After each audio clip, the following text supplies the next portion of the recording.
Then saka natin siya speed test. Ang gagawin nyo mga boss, kapag ka nag-speed test kayo, pwede nyo pong airplane mode ulit kapag ka hindi maganda yung internet signal ninyo. Okay, uulit-ulitin nyo lang po. Ayan, kung makikita nyo, pumapalo na naman siya ng 44. Kanina 41 lang, no? Ayan, kung makikita nyo yung ping natin o yung MS natin, nasa 17 lang. Mas maganda, mababa yung MS nyo, mas maganda mga boss. Basta yung download at yung upload nyo mataas. Tapos yung ping nyo, mababa lang. Ang ganda niyan lalo sa mga laro mga boss. Okay? Ayan, pumalo na sa 8 yung ating upload. Okay, so tatry natin yan sa YouTube kung kayang-kaya niya mag-play ng mga 12 hours video na naka 1080p.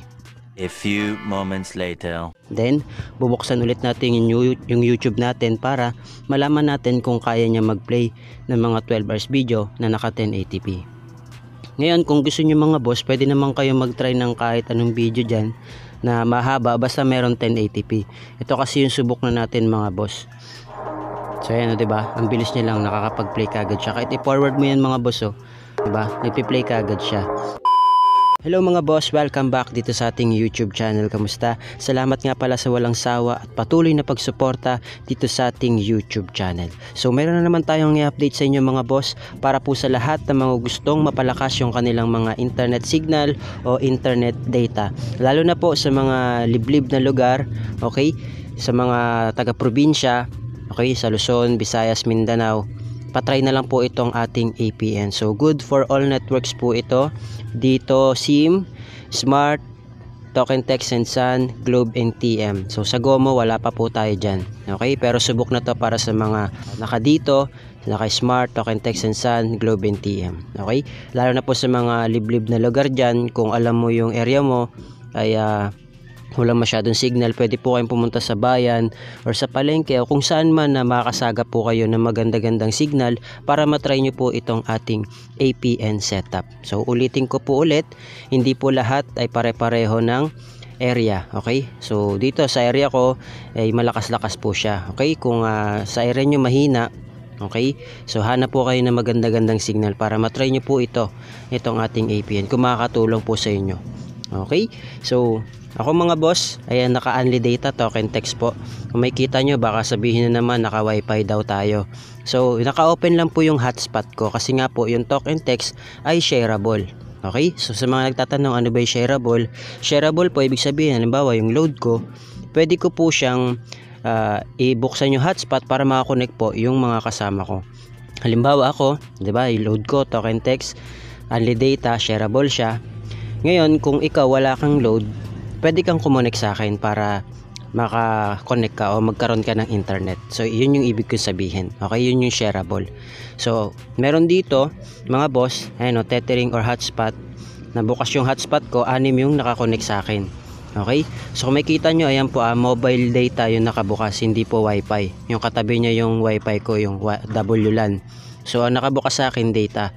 Ayan, lilinawin ko lang kasi baka sabihin na naman nila ay naka hotspot tayo o naka wifi tayo. So hindi po, naka hotspot lang po. Ayan o, kaya makita nyo pag inop ko yan, mawala yung hotspot o yung logo ng wifi, pero yan po ay hotspot lang. Okay, so para maliwanagan lang po kasi baka sabihin naman nila kaya malakas kasi naka wifi daw. So hindi po yan wifi, mobile data nga po yan. Ayun o. Okay, so gagawin po natin mga boss, i-share ko sa inyo kung ano yung APN na gamit ko. Okay, para makatulong po sa inyo. A few moments later. Ngayon, papakita ko naman sa inyo kung ano yung setup, okay, ng ating APN. So, punta tayo sa settings ng mga phone natin. Punta tayo sa SIM card and mobile networks. Then, kung ano yung SIM card na gamit nyo. Kung dito SIM, Smart, Token Text, Sun, Globe, or TM. Okay? Kung ako, Token Text ako, click natin yan. Kung ikaw ay dito SIM, pwede naman yan. Click natin yung access point names or APN. Then, nagawa tayo ng panibagong setup. So, click natin yung new APN. Ito yung magiging name niya mga boss. Lagay nyo po dyan, Bullet APN. Okay, lagay nyo po dyan, Bullet APN. Pagaya na lang po yung nandiyo sa screen. Click natin yung OK. Tapos yung APN niya mga boss, ito na po ilalagay nyo. Bullet dot internet. Okay, lagay nyo po yan ha. Pagaya na lang po yung nasa screen, bullet dot internet. Click natin yung okay. Then yung username niya mga boss, ito po yung gagawin nyo. At bullet APN 5G. Okay, 5G po ibig sabihin yung bilis niya lang po ay parang 5G. Okay, pero hindi ko sinasabi na naka 5G ako, 4G lang din po yung phone natin. Okay, so yung 5G ibig sabihin niya parang yung bilis niya is halos parang 5G na rin. Okay, click natin yung okay. Tapos yung password niya mga boss, ito po. Ayan, at bullet APN 2024. Okay, nandiyan naman sa screen mga boss, pagaya na lang. Click natin yung okay. Tapos yung server niya mga boss, ito po yung lalagay nyo dyan, www.google.com. okay, o www.google.com. Pagaya na lang po sa screen, click natin yung okay. Then punta tayo dito sa authentication type. Yung authentication type niya mga boss, naka-PAP lang po. Okay, ito, click nyo yung PAP o PAP, basta PAP para in short. Tapos yung APN type natin mga boss, may mga cellphone na i-click na lang yung default, pero sa atin mga ganitong cellphone, lagay natin default. Okay, default lang po click natin yung okay. Tapos yung APN protocol, IPv4/IPv6. Okay po, yung sa pinakababa, click natin yung okay. Tapos APN roaming protocol naman, ganun din po, IPv4/IPv6. Click natin yan. Tapos yung bearer mga boss, wag nyo na pong gagalawin yan. Okay, unspecified. Bakit unspecified? Para po sa mga naka 2G, 3G, 4G, LTE at 5G. Okay, ibig sabihin pangkalahatan siya. Pero kung ikaw ay naka LTE, pwede mong i-click LTE lang. Pwede rin naman i-click mo yung unspecified. Yung dalawang yan. So kung ikaw ay naka LTE, pwede yan LTE. Gusto mo dalawa unspecified, pwede rin naman yan. Pero sa atin kasi, okay, unspecified para sa pangkalahatan. Okay, so click natin yung okay. Then click natin yung more.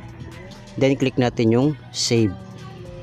Ngayon kapag ka nag-save nyo na yung ginawa nyong APN, i-click nyo yung ginawa nyong APN mga boss. Okay, kapag ka na-click nyo na, saka po kayo mag-airplane mode ng at least 5 to 10 seconds or 10 seconds mahigit. Okay, para maganda kasi mga boss matagal para ma-refresh yung data nyo. Okay, so off lang natin. Then bubuksan ko lang yung ating, ayan na mga boss, mobile data yung nakabukas. Bubuksan ko lang yung hotspot ko. Okay, para makakonect yung mga tao, mga kasama ko dito sa bahay.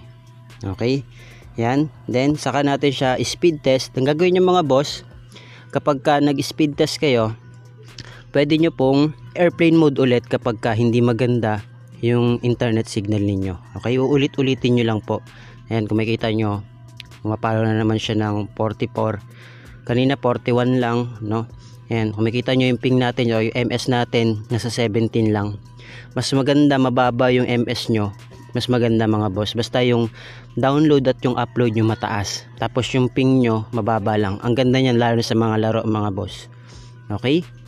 Ayan, pumalo na sa 8 yung ating upload. Okay, so tatry natin yan sa YouTube kung kayang-kaya niya mag-play ng mga 12 hours video na naka 1080p. Okay, so gagawin natin mga boss, i-close lang natin yung YouTube. Then bubuksan ulit natin yung YouTube natin para malaman natin kung kaya niya mag-play ng mga 12 hours video na naka 1080p. Ngayon kung gusto niyo mga boss, pwede naman kayo mag-try ng kahit anong video dyan na mahaba basta meron 1080p. Ito kasi yung subok na natin mga boss. So ayan, diba? Ang bilis niya lang, nakakapag-play kagad siya. Kahit i-forward mo yan mga boss, diba? Nagpi-play kagad siya. So depende pa rin po yan sa area nyo, ha. Hindi po rin tayo pare-pareho ng internet signal o ng location.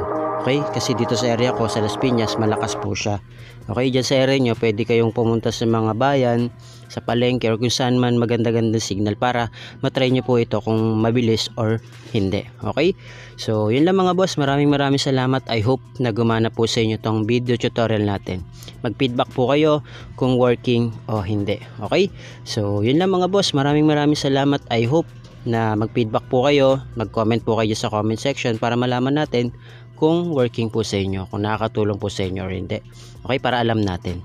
Pwedeng ilagay nyo yung location nyo.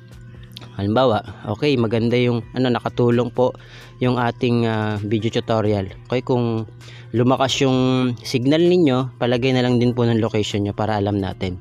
Halimbawa ako, boss, okay yung gumana po sa akin, lumakas yung internet signal ko.